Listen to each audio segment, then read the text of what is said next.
All right, so this KnifeThoughts video is going to be on this knife, and this is the Jack Wolf Knives Midnight Jack. And first of all, huge thank you to Ben for sending this to me. I'm really excited about this one, and like the other videos I've done on Jack Wolf knives, I'm going to talk about the pattern, a little bit of history first, and then get into the actual review of the knife. So what is this knife? Well, the Midnight Jack is a coffin-handled Barlow. So that in itself is something that's pretty exciting to me. But first of all, let's talk about the Barlow part. So what is a Barlow? Well, to define it, a Barlow is a jackknife, meaning that the blades come from one end. There's not blades on both ends of the knife, that has an elongated bolster. And often the kind of metric given to know whether it's actually a real Barlow or not is if the bolster is 1/3 the length of the full handle. Now, the thing about that is that it's not super cut and dry. I've seen Barlows that to me are definitely Barlows that are not quite 1/3 the length of the handle, and to be completely honest, I have not measured this one to make sure that it is a full third of the handle, because to me, either way, this is a Barlow. So what's the history of the Barlow pattern? Well, Barlow is a knife that is very, very loved in the knife community. If you're watching this video, you probably have heard of the Barlow. It's something that's been around for a long, long time, and like all other patterns pretty much in traditional knives, the history is a little bit vague, but even more so on the Barlow, there are a lot of kind of myths surrounding the Barlow knife, so it can be difficult to know what's fact and what's fiction. But everyone seems to agree that the Barlow was first made in Sheffield, England in the late 1600s. So this is a very old pattern. There was someone named Obadiah Barlow who was making knives in Sheffield, a family of knife makers. So often people say that that's who first created it, and that the goal was to create a tough knife because the elongated bolster should add some strength. When you have that more metal part there, it should create more rigidity, or at least that's something that you can market for the Barlow. And then the Barlow knife was introduced into America, and most people claim that the first company to make the Barlow in America was the Russell Barlows. And this is a great example of the fact that you can't always trust what you read or hear on the internet or really anywhere about knives like this and their history. I've seen both 1785 and 1875 for the start, of production of the Russell Barlow, but in an article that Mike Moran was kind enough to send me about the Barlow, the actual, at the time, current CEO or president of the Russell company did say that it was 1785. So Russell, started making Barlow knives in America very early on, maybe 100 years after they started being made in Sheffield, England.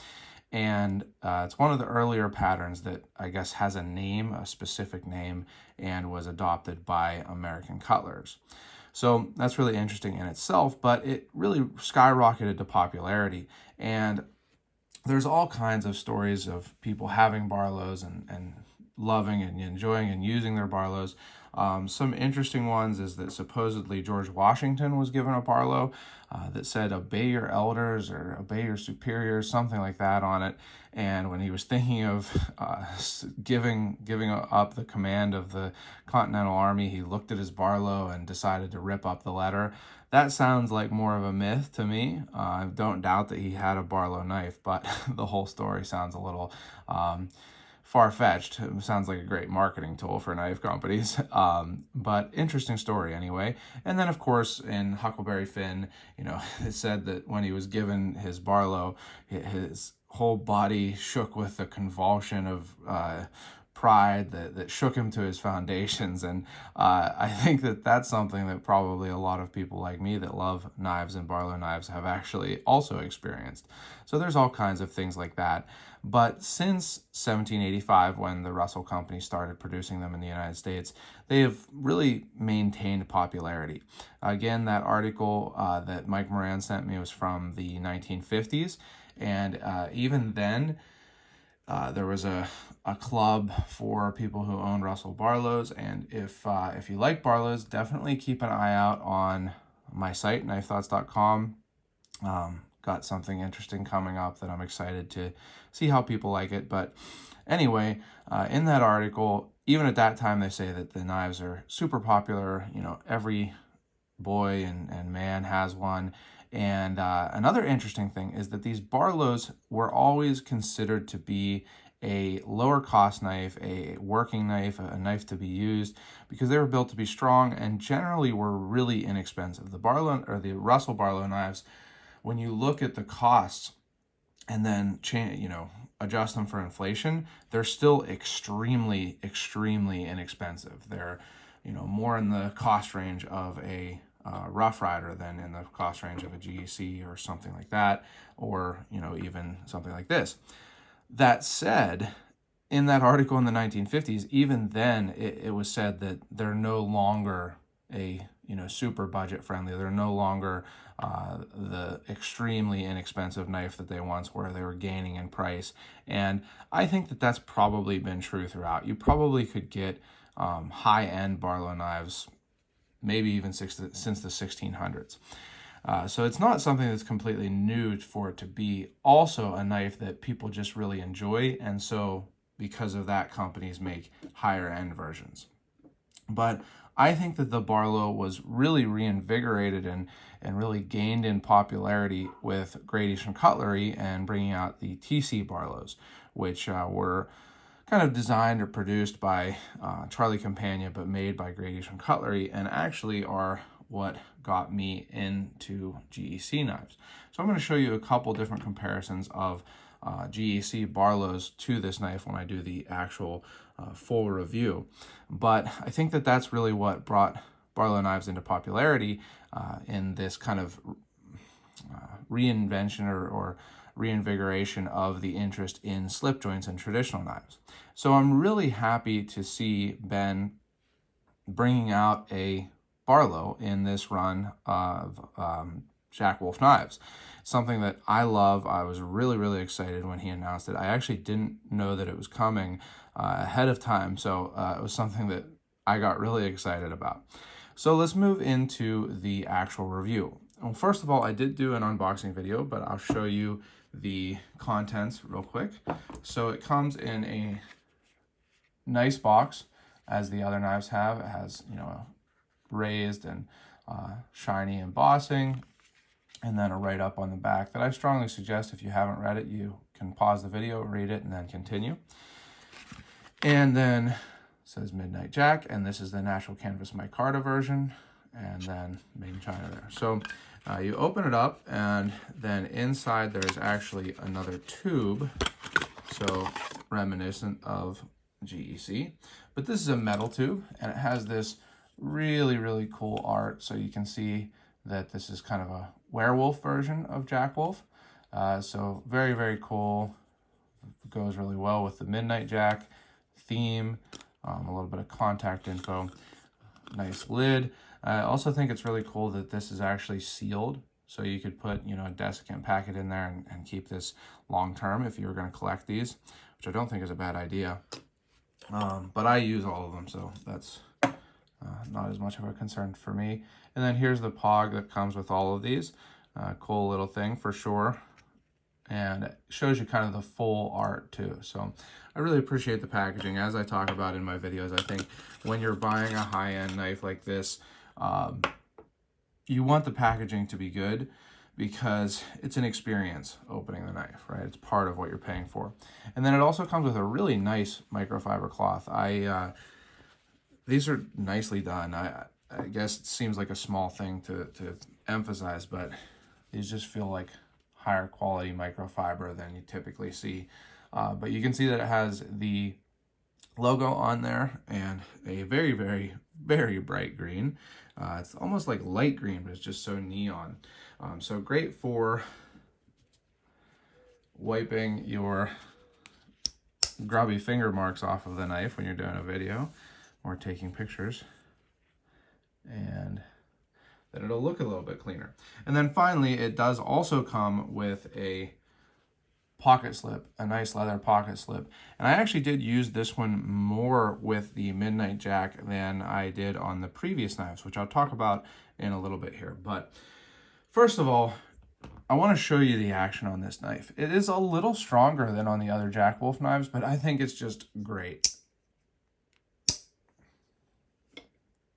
So, really, really great action. Very nice pull open and closed. It just feels smooth. Now, I did, oil this and rinse it out at one point because I think I got some dirt in there and just needed rinsed out. But that's all it needed. Just basically run some water on it and open and close it, and it was good to go. Like other Jack Wolf knives, it is perfectly centered. One thing about this one that I love is that it sits really, really deep in that frame. You can see how deep that tip sits in there, and yet does not have blade wrap. I have checked and checked and checked and checked and checked. There's no blade wrap on this, and I don't think that anyone is going to have any. I can't say for sure, but I'm pretty sure. Without guaranteeing it, I'm pretty sure that no one's going to have any blade wrap or anything like that on these. Also, no blade play. Super, super solid. And I just love the action. It's easy to pinch at that hump there. And you can also use the long pull. And this is the first Jack Wolf knife with a long pull. So you can use that also. Speaking of the blade, it is a sheep foot, and it is a very robust sheep foot. So I don't have one anymore to show. I wish I did, but it's kind of reminiscent of the Great Eastern Cutlery number 93 ram foot blade.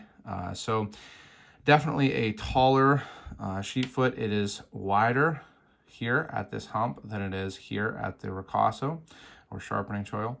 And so it's a little different than a lot of traditional sheep foots in that, but I think it looks great. And like I say, it looks like that original lamb foot blade that GEC did.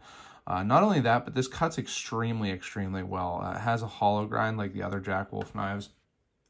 And because it has that tall blade, I mean, look at how thin that blade comes down to. Let me see if I can make it focus a little bit better here. Very, very thin. So it just slices super well. I got to use this a lot, and with a sheep foot blade, a lot of times you'll be using the tip on pulling cuts, but definitely the rest of the edge also with cutting cardboard and things like that. So I really like a sheep foot blade. I think it's really useful, and this is a very, very well done sheep foot blade for sure. Moving on to the handle, and this is where I'll get to talk about the coffin handle Barlow. So what is a coffin handle? Well, I think on this knife, it's pretty obvious, actually. It looks like a coffin. So if I turn it like this, you can see it's wider here at the butt end of the knife. It has these kind of faceted shoulders. So a cut here on each side, and then the flat on the bottom. And then the same thing on the bolster side, but just, thinner. So it pretty clearly and obviously looks like a coffin. And it's really kind of unique because the coffin handle shape is something that has been around for a long time. So there's been coffin handled gun stocks, there's been coffin handle jackknives, several different versions of the coffin handle. But I think at least on folding knives, this is the most coffin handle, shaped coffin handle I have ever seen. Some Bowie knives have very, very obviously coffin handled shapes like this. But as for folding knives, I haven't seen any other, folding slip joint that had a coffin handle that was this obviously and clearly coffin handle. And surprisingly, it actually feels really well in the hand. You might look at this and think, these sharp corners would make it uncomfortable, but they didn't at all in use for me. So rather, it actually just feels like this kind of cutoff here just sits into the palm of your hand when you're using it in a pinch grip like this. And it just feels fine. I didn't have any feeling of uncomfortability when I was using this knife in the hand. It felt really nice.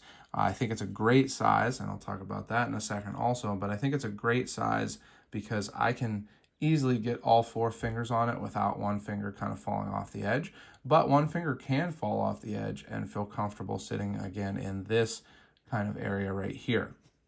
Now, as you can see, I have the natural micarta version. I think it looks really great for a Barlow because Barlows historically are these working knives, you know, not super fancy or expensive. So I think it looks great with that. I have to say, I'm considering buying the fat carbon version because it is super cool looking also. I mean, they're all obviously cool looking, and it's kind of up to your personal preference. But the fat carbon is a purple fat carbon on this one, and I just think that it looks super, super cool. So I think those will probably go pretty quickly, in my opinion. Not that these probably won't also. I think that all of these will go really quickly because it's a Barlow. But I think that fat carbon is going to be highly sought after. So I really like this natural micarta, but I am considering getting the fat carbon also. So the handles are fit really well, hafted really well. You can see there's no gaps between the bolsters and the covers. You can see that there is some, you know, shaping there, which makes it more comfortable in the hand. And that the bolster has these 3 threads. So that adds a little bit of uniqueness. And another thing is that Barlows often did have a stamp on the bolster. Now, that can't be done with a knife that has screw construction like this. So this gives some of that extra flair that Barlows often had without, you know, having the stamp in the kind of center here. Now, speaking of the coffin handle shape, the one thing that I would say about this knife that I wasn't really expecting, but is something that I found, is that when you carry this knife in your back pocket, and I typically carry my slip joints in the back pocket, and I, like I say, often don't use a slip, this kind of hard edge here, these kind of corners right here, and the fact that it's very square, you can feel that sometimes when you're sitting. Now, I'm not the smallest, you know, person out there, so maybe that contributes to it. But you definitely, I felt a couple times while I was carrying this knife, if I sat on something hard, like a, you know, I don't know, a bench or something like that, I could kind of feel these corners here, these edges. So I did often carry it in the slip because of that, and that completely fixed that issue. So it's probably a smart thing to carry it in the slip anyway if you care about keeping it nice. But it fits nicely in there, and this kind of extra width that the slip gives makes it so that that's not a problem.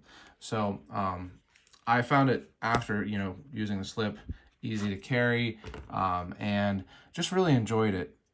And I want to give you some size comparisons, because this is one of the comments that I saw at least a couple times on, you know, my post about this knife and in my unboxing, is that it's a big knife for a Barlow. Now, first I'll give you some comparisons to the other Jack Wolf knives. So here is the first, which is the Sharpshooter Jack. Really, really cool knife. Actually a little bit bigger in width of the handle here. So you can be, if you're familiar with that, if you got the Sharpshooter Jack, then you might be more than comfortable carrying the Midnight Jack. Here is the Laid Back Jack, the second knife from Jack Wolf Knives. And a little bit closer in size, but actually I do think that the Laid Back Jack is still a little bit wider at the butt of the handle there, but very similar in length, as you can see. And then finally the Little Bro Jack, which is a little smaller. This one was not released yet, still upcoming, but you can see the Little Bro Jack is a little smaller, actually pretty similar in width. It's just a little shorter. So very in line with other Jack Wolf knives. And then to compare to other Barlows, I have a couple GEC Barlows.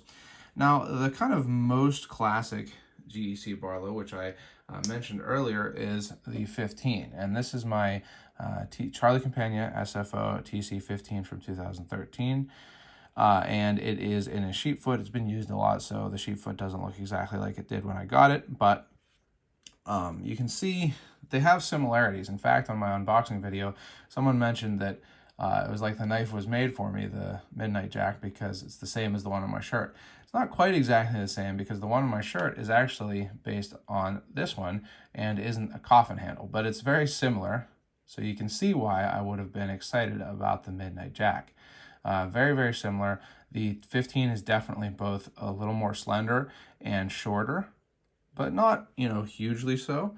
I am going to set these so you can see the next ones. Now, more recently, they have done the number 14 Barlow. And you can see that the 14 is quite a bit smaller. The 14 is a relatively small knife. It's actually smaller than Barlows typically were. The 15 is a really, really typical traditional Barlow size. But there also were bigger Barlows, so sometimes called daddy or granddaddy Barlows, and they were actually bigger than the next one that I'm going to show, which is the 86 Barlow.